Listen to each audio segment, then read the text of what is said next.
Sejam bem-vindas a mais um episódio do Mulheres de Produto. Hoje o episódio é sobre Product Thinking. Essa habilidade da gente conseguir conectar contexto, comportamento humano e objetivos de negócio para tomar melhores decisões. Uma PM, ela sempre precisa sair do óbvio, questionar premissas, navegar ambiguidade, e a pergunta que a gente quer responder hoje é: o que muda nesse trabalho na era da IA? Como a gente pensa, como a gente decide, como a gente consegue se responsabilizar, sem abrir mão do benefício de usar essa ferramenta. E para essa conversa, nós convidamos a Alana Dias. A Alana é Head de Product Management e UX na CW Digital. Ela tem mais de 14 anos na área de tecnologia e boa parte deles na parte de e-commerce e produtos digitais. Ela também criou o curso de Agente que PM, que eu adoro quando ela posta alguma coisa no LinkedIn, eu tô sempre curtindo, que forma ali PMs para trabalhar com agentes de IA na prática. Este episódio é patrocinado pelo Itaú. No Itaú, o cliente está no centro de tudo. É assim que o banco vem se transformando ao longo dos últimos 100 anos em uma das maiores referências em produtos no país. Para sustentar essa evolução, o Itaú criou um jeito próprio de trabalhar com produtos, o jeito Itaú de produtar, que é o Product Operation Model do banco. O jeito Itaú de produtar cria um ambiente onde aprendizado faz parte da entrega. Testar rápido para ganhar velocidade, aprender com o cliente para chegar no produto certo, evoluir plataformas para escalar com eficiência e construir soluções que geram valor real para milhões de pessoas. Se você, assim como a gente aqui no Mulheres de Produto, é fã de cultura de produto forte e quer saber como é o jeito Itaú de produtar, dá uma olhada em carreiras.itaú.com.br/produto. Alana, seja muito bem-vinda. Obrigada por aceitar o nosso convite. Conta um pouquinho pra gente quem é você fora do LinkedIn. Perfeito. Obrigada, Suelen. Obrigada, pessoal, pelo convite. Primeiramente, queria agradecer o convite e dar os parabéns pela iniciativa. Eu acho extremamente importante a gente incentivar mulheres dentro de tecnologia. A gente sabe de todos os desafios, né? Eu mesma estou há 14 anos aí na área, então sei da nossa luta e sei o quanto é importante essas iniciativas, né? Então, queria agradecer, dar os parabéns. E eu, recentemente, fazem mais ou menos 3 anos, sou do litoral, a gente estava até falando disso, né? Nessa lei, somos caiçaras aí.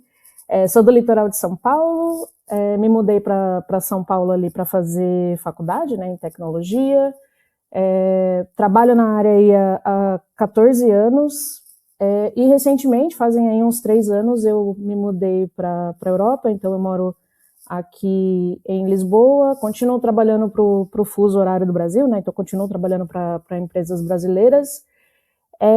Aqui é bem interessante, principalmente por questões de clima, é muito curioso, assim, que o frio é muito frio, o calor é muito calor, então vivo nessa adaptação aí.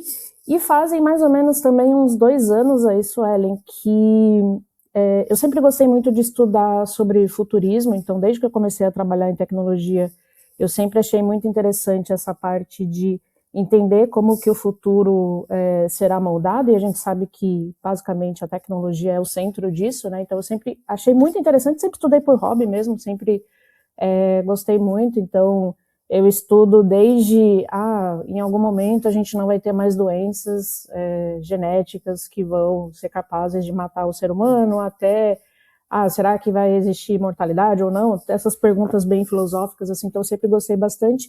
E nos últimos 2 anos eu me dediquei fortemente, assim, a me aprofundar em inteligência artificial, e eu decidi, principalmente desde o ano passado, finalzinho do ano passado ali, eu decidi fazer uma imersão prática mesmo, no sentido de, e se eu automatizar ou entregar tudo que eu faço para a inteligência artificial? O que sobra para a gente como pessoa de produto fazer, né? Então eu venho fazendo vários experimentos para entender mesmo o que sobra, né, para o PM. Muito se fala no sentido de a AI vai roubar o emprego de tal área, a AI vai substituir tal área, vai substituir tal função.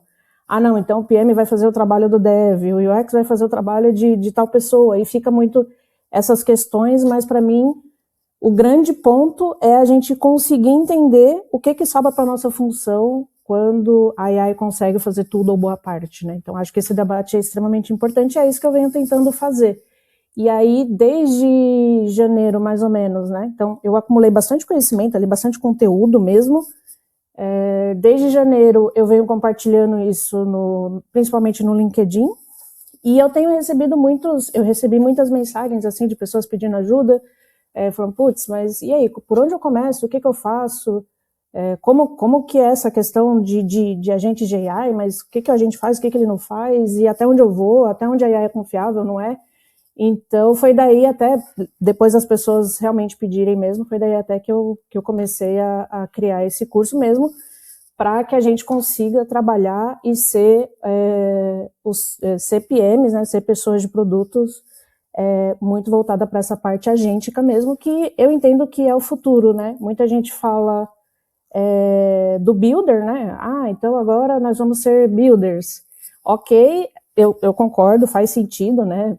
Sim, ajuda bastante, mas eu entendo que também não é aí que a coisa para, porque já tem muita ferramenta, a gente já vê aí Lovable, Replit, Bolt, várias ferramentas que já fazem boa parte de tudo isso. Então, será que a gente vai se limitar somente a operar essas ferramentas? Né? Então, são grandes questionamentos que eu gosto bastante e vivo para fazer e testar isso, né? Perfeito, eu acho que você conseguiu dar um resumo, assim, um pouquinho das coisas que a gente vai falar. E tudo nasce nessa parte da curiosidade mesmo, né? E você contando a sua trajetória ali, primeiro você teve a curiosidade de entender, hoje você tá num lugar que você já conseguiu construir bagagem suficiente para compartilhar com outras pessoas. E aí uma parte interessante da sua fala foi que as pessoas têm dúvidas em coisas básicas, assim, como que funciona, como eu posso usar, quais atividades do dia a dia, quais tarefas ali eu posso substituir ou potencializar ali com o uso da IA. E eu acho que a primeira pergunta, ela vem muito nesse sentido, assim. Acho que antes a gente tinha grandes atividades ali, grande parte do trabalho da pessoa de produto, muito voltada para pesquisa, estruturação de documentos, de histórias do usuário, conseguir ali organizar, de certa forma, o backlog do time, as atividades do time que eles precisam fazer ali na próxima sprint. Hoje, a IA, ela já consegue entregar essas coisas em segundos, assim, né? Dependendo ali da qualidade do seu prompt. Então, conta pra gente um pouco, na prática, como que você vê esse deslocamento do papel da pessoa de produto? Para onde que vai as principais responsabilidades, assim? Como que você descreveria esse ponto de partida no trabalho da pessoa de produto? Eu entendo que, assim, né, quando eu comecei a estudar, e aí, se eu pudesse recomendar aqui, Suelen, um livro para as pessoas estudarem e lerem, que é muito interessante, é uma pessoa também pública ali, que posta bastante conteúdo, o livro se chama Reshuffle. É do mesmo autor de um outro livro, que para mim também é primordial para a gente que trabalha na área, que se chama Platform, que é bem interessante também, que fala de plataforma, os dois lados, quando o produto tem um lado de oferta, um lado de demanda e tudo mais. E essa pessoa, né, ele começou a estudar, desde que saiu ali o ChatGPT, ele começou a estudar como que a inteligência artificial iria impactar os cenários do mercado de trabalho, né? E uma das coisas que ele fala é que a gente fica muito debatendo exatamente isso que eu estava comentando, né? E aí, a AI vai roubar ou não o trabalho do ser humano? Aí as pessoas pegam um cenário ali onde uma AI alguma pessoa fez alguma coisa com a AI, aí deu errado, ou alguém hackeou, ou ela teve um viés ali, se enviesou e fez alguma coisa incoerente e tudo mais, e as pessoas falam, não, estamos seguros porque a AI não vai roubar o emprego de todo mundo, né? E aí, uma das coisas que ele fala, e ele tem vários artigos sobre isso, eu recomendo a leitura, assim, até vários artigos separados que são bem interessantes, né? E uma das coisas que ele fala é que essas perguntas, na verdade, elas não são relevantes. Por quê? Não faria diferença a gente pensar se a AI vai, de fato, roubar o nosso trabalho ou não, se a gente pensar que, na verdade, pode ser que a AI continue precisando, sim, da função de uma pessoa de produto, sim, da função de desenvolvedora. Eu estou falando aqui de produto porque é a nossa área, mas isso se estende para todas as áreas, né? Porque a inteligência artificial generativa, como ela é dada hoje, ela tem o potencial de entrar em qualquer área de conhecimento, né? Então, pela primeira vez na história, a gente está vendo uma tecnologia que realmente interfere em trabalhos de conhecimento, né? Porque até então eram outros trabalhos, né? Era o Uber ali com a parte de transporte, o iFood ali com a parte de delivery, a Amazon ali no varejo, mas é a primeira vez que a gente vê de fato uma tecnologia que entra na parte de conhecimento, né? Então a gente estuda muito, mas dificilmente não, né? Impossível eu saber mais do que o GPT, não tem como. Toda a informação do mundo está ali dentro, né? Do que o Claude, não tem como. E aí uma das coisas que eu entendo nesse sentido é que o grande risco que a gente tem, na verdade, não é da substituição, é da desmonetização, ou seja, se a inteligência artificial é capaz de gerar, igual a gente está falando aqui, né, histórias em segundos, para que eu vou precisar, em tese, eu como empresa, preciso de uma pessoa sênior que ganha 10x mil ali reais, ganha um valor em reais, se eu posso pegar uma pessoa, de repente, mais júnior, e colocá-la ali para validar alguns pontos. E assim, eu sei que isso que eu estou falando é um pouco incômodo, eu passei por esse incômodo também, eu fiquei várias vezes ali, igual aquele meme do Pablo Escobar, assim, que fica sentadinho no canto, assim, e fica refletindo, né? Mas eu acredito que quanto antes a gente aceitar que isso é uma coisa que tende a acontecer, mais a gente consegue avançar para tudo isso, né? Então, o que eu imagino, né? Cada vez mais a gente tende, e isso é uma escada, né, de conhecimento nosso, a gente tende a avançar, e eu recomendo que a gente avance, né?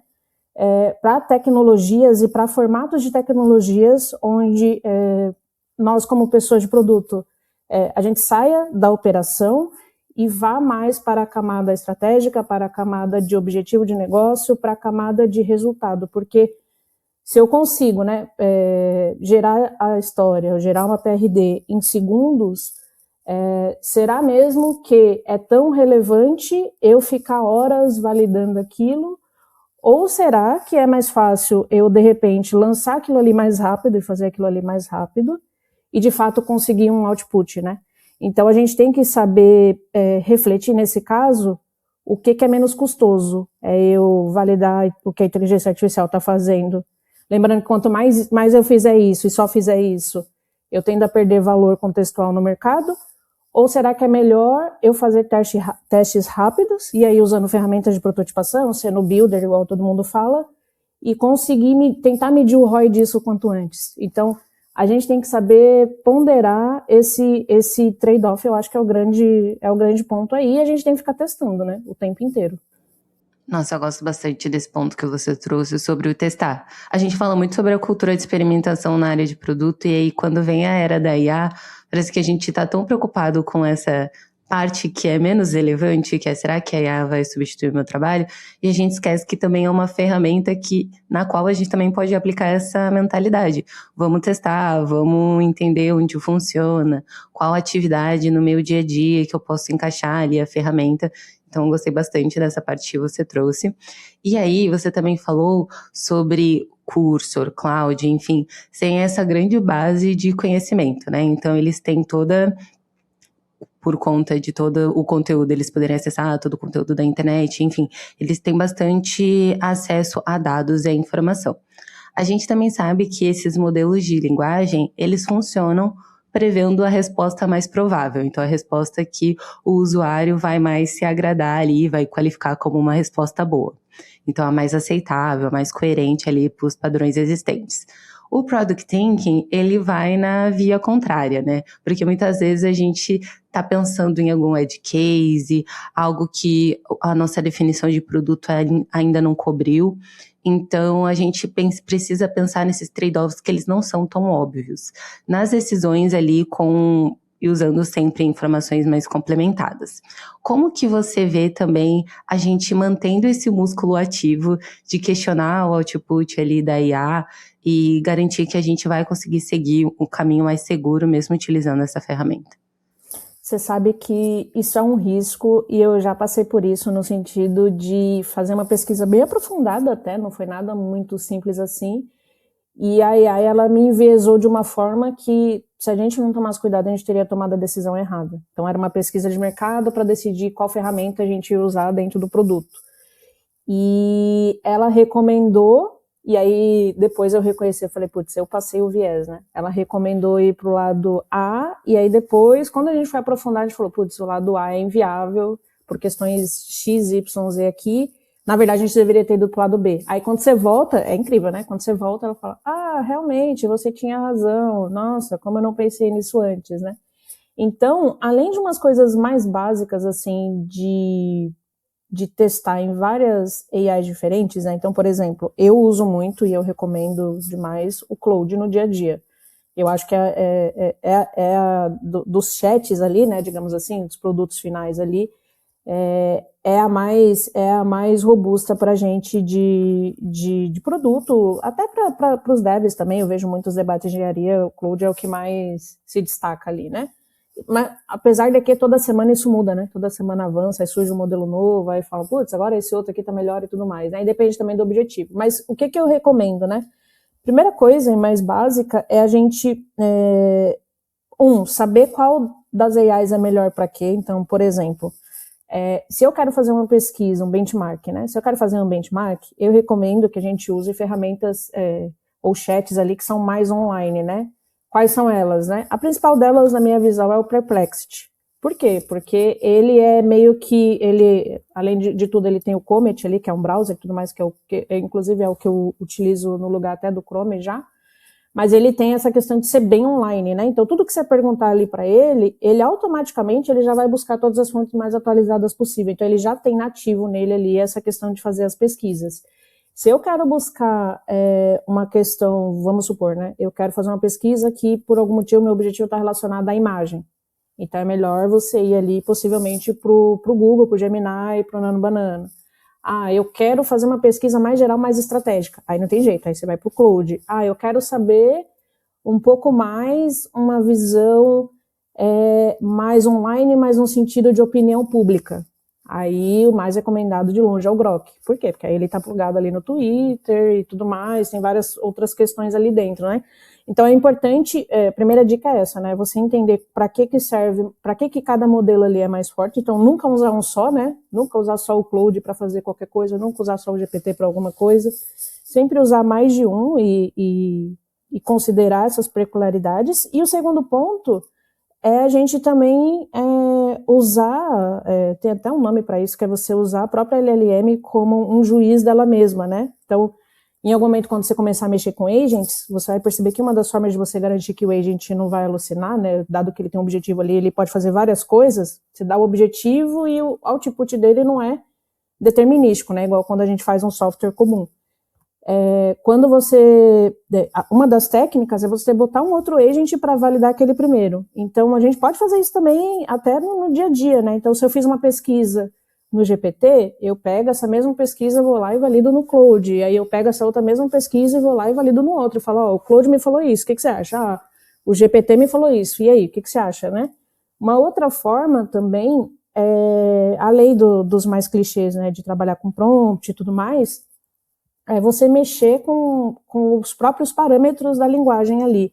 Então, você abaixar ou diminuir a temperatura, que aí vai dizer o quão mais direto ou o quão mais criativo é aquele modelo. É você também, depois desse problema que eu tive aí, né, que a gente tomou um enviesamento ali sem querer, eu criei uma skill que me ajuda a diminuir a probabilidade dele dar essas alucinadas, digamos assim, né? Então, você mesmo cria uma skill ali, joga para a tua AI e pede para ela também trabalhar nesse cenário. Mas assim, a ferramenta em si, eu acho que é bem fácil da gente procurar e tudo mais, mas o mais importante é a gente pensar de forma geral que nenhuma AI ela vai estar 100% certa, porque quanto mais você usa ela, mais enviesada em você mesma ela vai estar, né? Então, mais parecida com a sua ela vai ficar, mais parecida com a Lana ela vai ficar. E aí você usar inteligências artificiais diferentes ali e pedir para uma validar a outra tende a ajudar também. E uma outra coisa que eu faço, às vezes eu peço para alguém do meu time também validar. Então, eu pego o que eu fiz e eu falo, joga no teu Claude, porque aí o Claude dele vai estar diferente do meu. E aí já dá uma divergência também, isso é importante, né?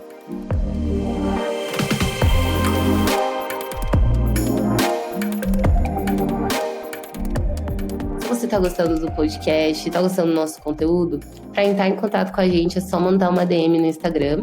Mas se você preferir o e-mail, manda um e-mail aí para podcast@mulheresdeproduto.com. E também você pode apoiar a gente de diversas formas, seguindo a gente no seu agregador de podcast mais favorito, ouvindo pela sua plataforma favorita e também deixando o like e entrando aí pro Clube MDP, que a partir de R$25 você vai ter vários benefícios, como inclusive passe livre no MDP Curtas, que é os nossos eventos aí que acontecem ao redor do Brasil todinho. Vem pro clube e continua ouvindo a gente.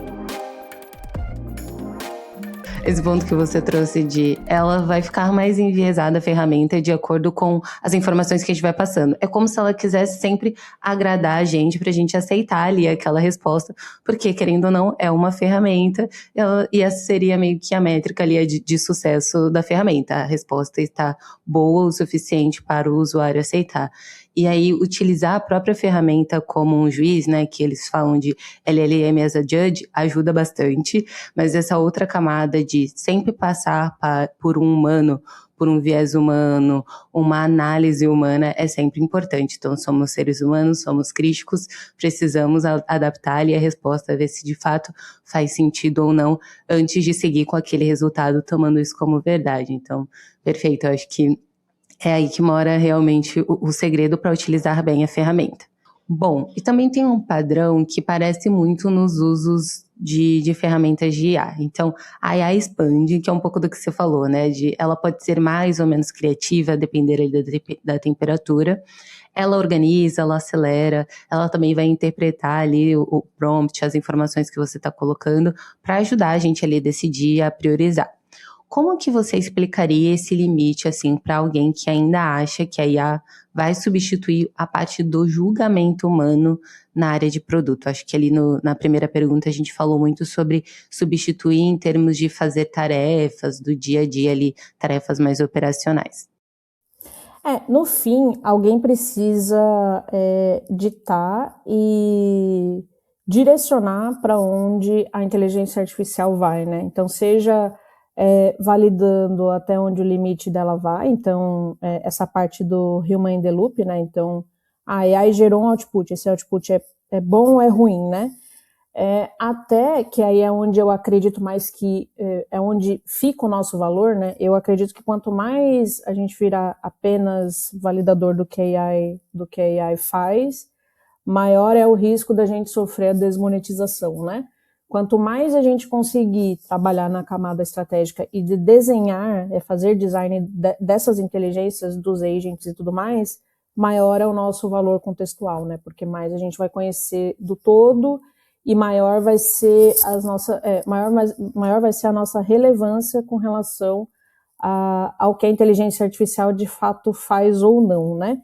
E aí, uma das coisas até que eu já vi, e aí eu vou até pronunciar de duas formas, porque eu não tenho certeza qual é a pronúncia. Tem um agente recente que surgiu, que é um assistente pessoal que se chama Hermes ou Hermes. Eu falo Hermes, aí não sei se tem a relação com a marca ou não, né?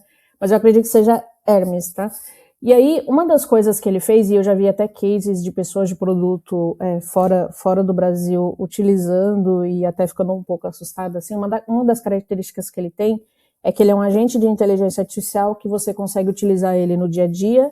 E aí, o que acontece? Conforme você vai dando os feedbacks para ele, ou seja, esses feedbacks que a gente está falando do gosto de produto e tudo mais ele vai retroalimentando ele mesmo e aprendendo como você tomaria aquela decisão. Então, ele vai, de certa forma, obviamente que dificilmente a gente vai chegar a 100% na habilidade humana, eu também sou totalmente de acordo com isso, mas é curioso que em um dos cases que eu vi, o PM ele usou muito para tentar espelhar como que ele teria o texto, principalmente nas PRDs que ele gerava. E aí uma das coisas que ele falou foi, na primeira semana ele só fazia o que eu pedia ali e acabou. Na segunda semana também, na terceira também, e depois na quarta semana ele começou a ver uma diferença, que ele falou, de tantos feedbacks que eu dei, ele foi alimentando ele mesmo ali, os próprios arquivos dele, as próprias skills dele, foi aprendendo cada vez mais a fazer como eu faria. Então, eu concordo que, sim, a gente tem essa questão do texto, isso dificilmente a AI ela vai pegar tão apurado, Mas também eu convido, e eu faço isso, eu mesma uso esse Hermes, eu ainda não estou nessa curva de ver totalmente a diferença, mas é importante também a gente se abrir para isso e testar e ver como que esses agentes que têm essa capacidade de aprender com ele mesmo e espelhar o que a gente faz, até onde ele vai, né? E eu convido vocês a fazer esse experimento mesmo.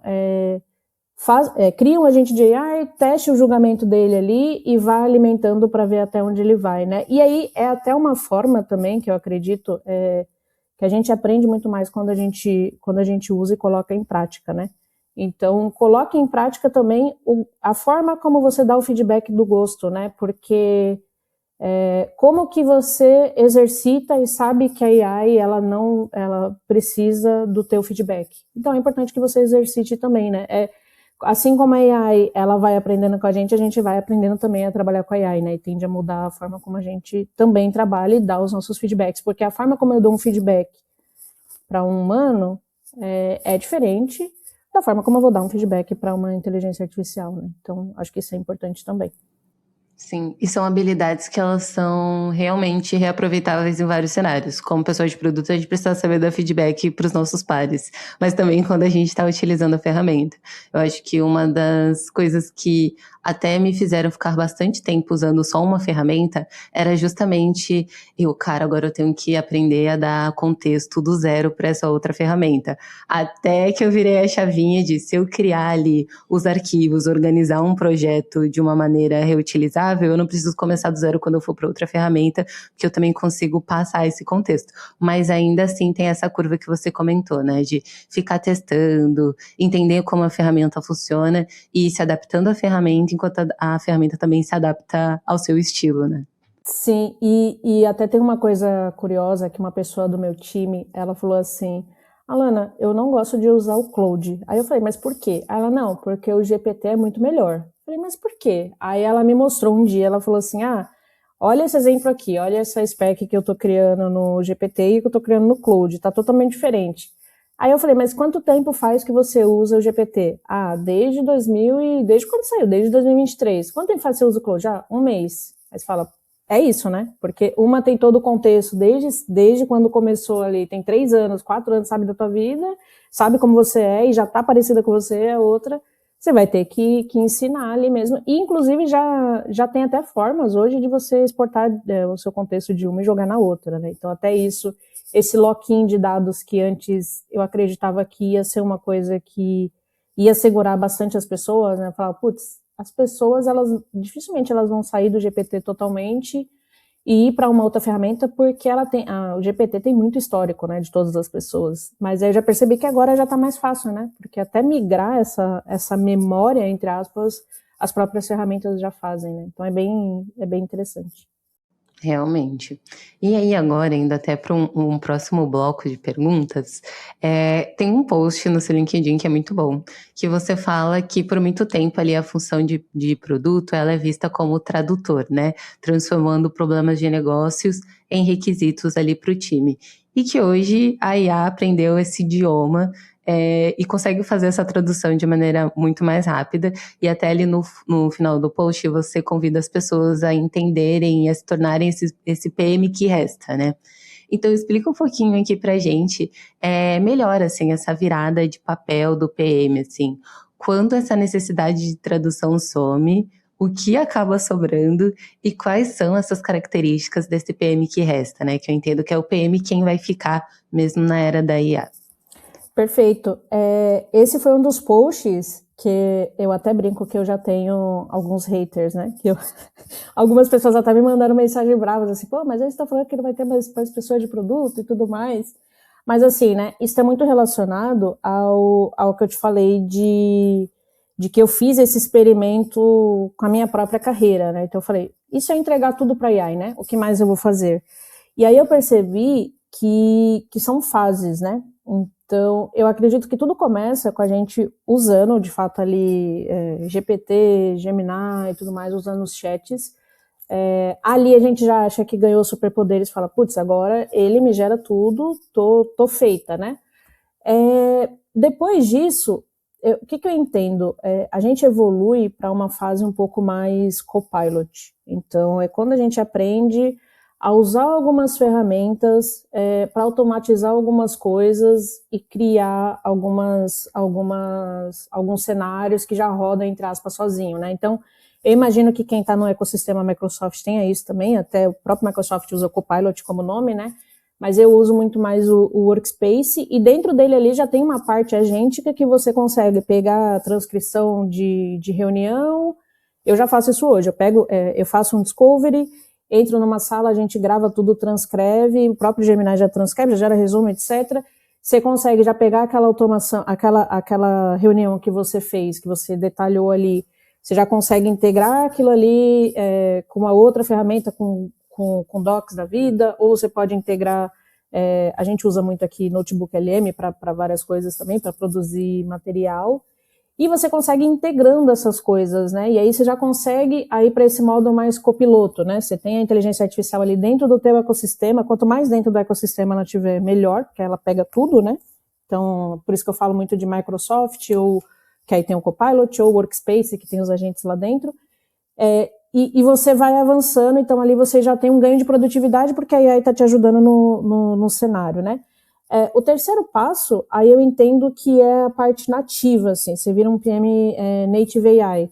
Então, é o que o pessoal já começa a chamar de builder, né? Então, putz, agora eu consigo construir software, então dá para eu lançar um MVP aqui, e eu não recomendo, PMs aqui, eu não recomendo que a gente faça, por enquanto, tá? Não sei se isso vai mudar, mas na data de hoje eu não recomendo que a gente faça um software do começo ao fim sozinho, né? Porque tem muitas questões no meio, tem toda uma engenharia de contexto que é exigida, toda uma parte de voz ali, da parte de engenharia mesmo, que é bem detalhado, mas já dá pra gente fazer vários testes, né? Então, por exemplo, eu uso muito ferramenta de prototipação para validar cenários com os próprios clientes. Então, antes a gente ia lá e explicava alguma coisa para o cliente. Hoje eu já consegui ir lá, pegar um Stitch, pegar um Figma Make, pegar o próprio Replit, Bolt, tem várias ferramentas, né? Lovable, que é a mais famosa, e criar um cenário end-to-end e mostrar para o cliente, falar, ó, é mais ou menos assim que vai ficar. Tá ok para você? O stakeholder já consegue ver tudo aquilo ali minimamente funcional e ele consegue validar, e é muito rápido, né?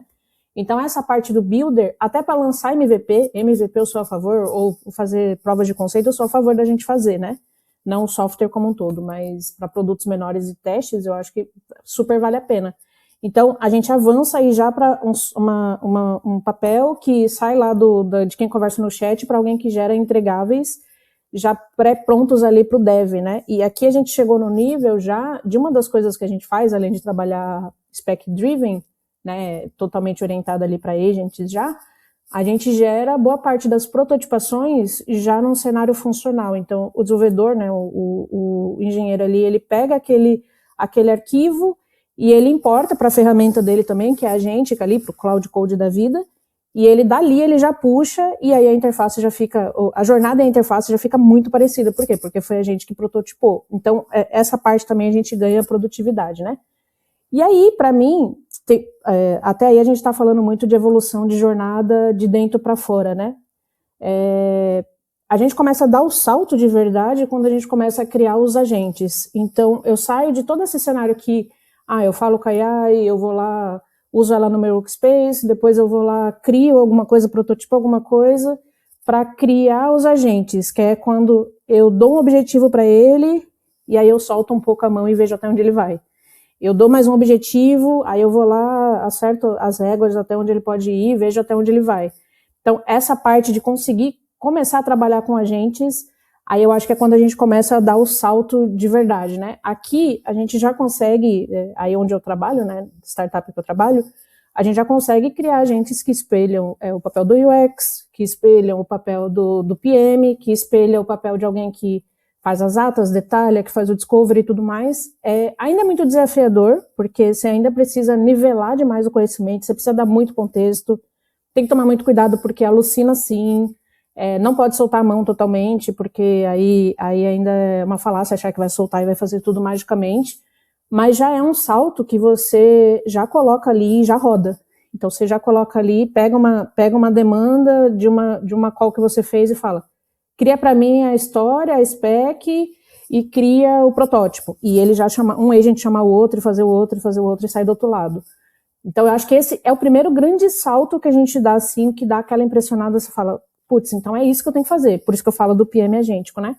E aí, para mim, o segundo grande salto, que aí volta lá no livro que eu mencionei, que é o cara que fala da desmonetização e tudo mais, e ele fala muito de você ou estar abaixo do algoritmo, que é você ficar operando as AIs e aceitando e validando os outputs que elas dão, e aí é a desmonetização que eu falei, ou ficar acima do algoritmo, que é quando a gente aprende a desenhar os agentes, aprende a sincronizar tudo isso, e o principal, que aí para mim eu acho que é quando fecha com a chave de ouro, é a gente aprender a desenhar produtos agênticos.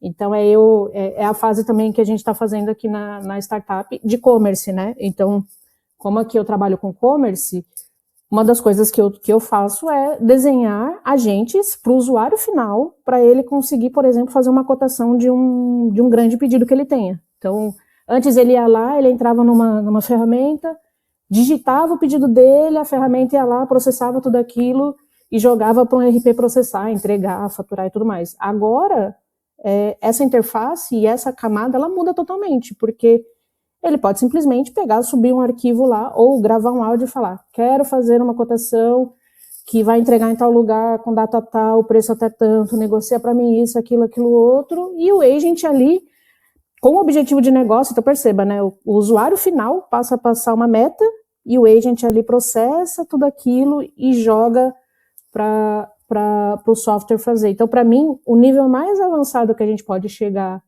para a gente de produto, né, com agentes, é quando a gente conseguir passar por toda essa jornada e chegar lá no final e desenhar esses agentes no nosso produto final. Então, para mim, quando o autor lá de Reshuffle, ele fala para a gente ficar acima do algoritmo, para mim é esse nível, é a gente conseguir dar para o nosso usuário essa camada agêntica para ele conseguir parar de ficar clique, clique, clique, clique, sem precisar, né? Porque agora ele consegue só dar uma meta e o próprio software faz, né? Então, para mim, essa é a grande escada evolutiva da pessoa de produto. Eu adorei esse conceito que você trouxe de, tipo, o PM que resta é o PM que está acima ali. Você consegue já empoderar o seu próprio cliente com as ferramentas. Então, você não está usando ali só para otimizar suas tarefas do dia a dia, você já está gerando... Nossa, eu acho que não é nem gerando valor, porque às vezes algumas entregas elas já geram valor aí, com o uso do IA. Mas você está realmente empoderando o seu usuário a também utilizar as ferramentas. Assim, nossa, realmente é E a gente só consegue fazer isso se a gente fizer com a gente mesmo, né? Então, por isso que eu fiz esse experimento com a minha própria carreira, né? Eu falei, se eu entregar tudo para AI, o que resta para eu fazer, né? E aí eu consigo ter esse feedback e passar isso para o cliente final. E aí ele ter esse benefício também, né? De ficar tudo muito mais fácil para ele, né? Muito bom. Assim, eu acho que o EP foi muito rico. Infelizmente, passa rápido. Estamos chegando aqui aos minutos finais. Queria aproveitar esse tempo aqui para agradecer a tua disponibilidade, você trazer tanto conteúdo assim pra gente, tanto conhecimento. Eu acho que você também tem um poder de conseguir traduzir ali as suas ideias de maneira muito fácil pra gente poder entender, pra gente poder absorver. Acho que o episódio ficou muito rico, com várias dicas. Então, muito obrigada pelo seu tempo. Tem alguma dica final que você gostaria de passar? Não, queria agradecer pelo espaço, agradecer, Sueli, pelo convite. Eu fico muito feliz de poder compartilhar isso com vocês. E a dica que eu dou é essa mesmo, perca um pouco desse medo, dá medo mesmo, dá um friozinho na barriga, mas quanto antes a gente fizer e experimentar esse cenário da AI, avançar mais a gente consegue soltar a mão e subir essa camada e conseguir trabalhar com tudo isso. E, no fim, sair dessa muito mais forte, né? Porque eu acho que se a gente aprende, de fato, a operar os agentes, a fazer esse design, de fato, a gente sai dessa muito, muito mais forte do que ficar ali competindo com a IA e falar que vai ou não vai roubar o emprego, né? Porque isso não é o relevante. Exato, é muito menos competir e utilizar como ferramenta, né? Alana, Exatamente. Novamente, muito obrigada pelo papo, foi uma conversa muito, muito construtiva. Eu fui anotando e aprendendo aqui várias coisas junto com você. mulheres que estão ouvindo o nosso episódio, se esse episódio te ajudou de alguma forma, eu tenho certeza que ajudou, já compartilha com alguém, segue a Alana também no LinkedIn, no Instagram, a gente vai marcar o @ dela aqui e a gente se vê no próximo episódio do podcast Mulheres de Produto. Muito obrigada, pessoal. Tchau, tchau. Obrigada, Sueli. Tchau.